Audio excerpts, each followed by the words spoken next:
Date your wife, date your spouse. Most anyone will tell you to keep dating your spouse no matter how long you've been married. But why? Forget the generic, be more happy. You want real data from real studies. Does dating your spouse after you're married actually make a difference? If so, how? Today we'll look at 5 categories or topics and review data from numerous studies on the impact dating your spouse has on each one of them. I'm also going to share a step-by-step plan to make your dates more than a box to check off and instead be something you really look forward to. But we're getting ahead of ourselves. Let's dive into the data. We'll start with topics that might seem more obvious, then we'll move on to topics that may surprise you. First topic, divorce. According to a study conducted by researchers from the University of Virginia, married couples who date once a week have a 20% lower divorce rate compared to couples who don't go on regular dates. Now that's a clear win. Date your spouse once a week and you're 20% less likely to get a divorce? Nice. But some of you might be thinking,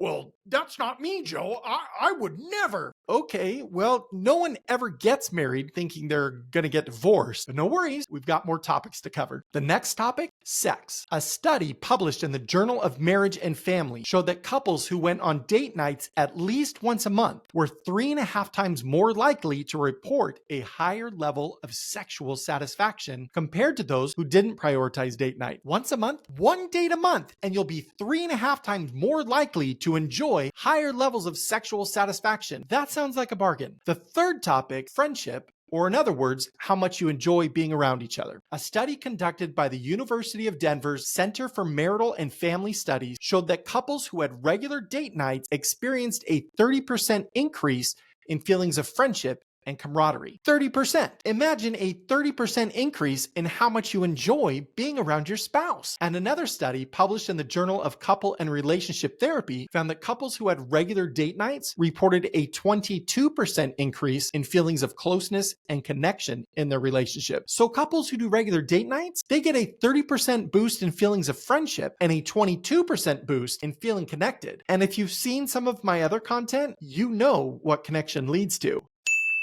The fourth topic, conflict resolution. A study published in the Journal of Marriage and Family Therapy found that couples who went on date nights reported a 25% improvement in their ability to resolve conflicts peacefully and to even find mutually satisfying solutions. Well, that makes sense because when dinner is part of your date, you may need to first resolve the conflict of where you want to eat. Then once you're there comes the battle of what to actually order. Seriously though, I really like the part about finding a solution that satisfies both people and a 25% improvement in that. This is an even bigger deal when you consider that many conflicts pop up because the original conflict wasn't resolved in a healthy way. That means dating your spouse could have an exponential impact on conflict resolution and peace in your home. I love it. Next topic, stress. A study conducted by researchers at the National Marriage Project found that couples who had regular date nights reported a 30% decrease in feelings of stress and tension. Okay,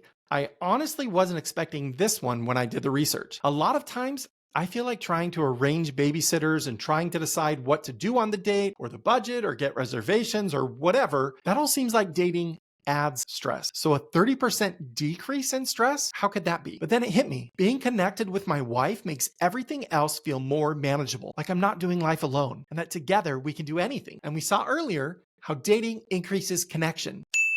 So you can start to see how it all fits together, how dating your spouse does lead to a 30% decrease in your stress levels. But I'm going to argue that's only the case if you do it right. I've had too many date nights where my wife and I conflicted about where to get dinner or how soon we needed to get back for the sitter or any number of little meaningless things that could tarnish our time together and add stress to our relationship. It seems that to receive the benefits that come from dating your spouse, you need to set yourself up for success. And these are legit benefits that make it worth the effort, right? I mean, from a lower divorce rate to better friendship and a massive drop in stress, all the benefits we discussed are amazing. So right now, I'm going to share a step-by-step plan for your next date. And it doesn't matter if this will be your first date in a while or maybe your best date in a while. You can follow these steps. Step 1, ask your spouse on a date in person. no texting. And when you do this, have your calendar open to check for availability. And as long as it's open, make sure to schedule the date in your calendar. Step 2, plan the date. This date will be simple. You're getting food. Dinner, dessert, doesn't matter. What does matter is you go somewhere where you can easily talk and hear each other. It also needs to be a place where you won't be interrupted by a server or other staff. Don't overthink this. It could be Cane's Chicken, Chipotle, or local cafe. Keep it simple. Step 3, grab a notebook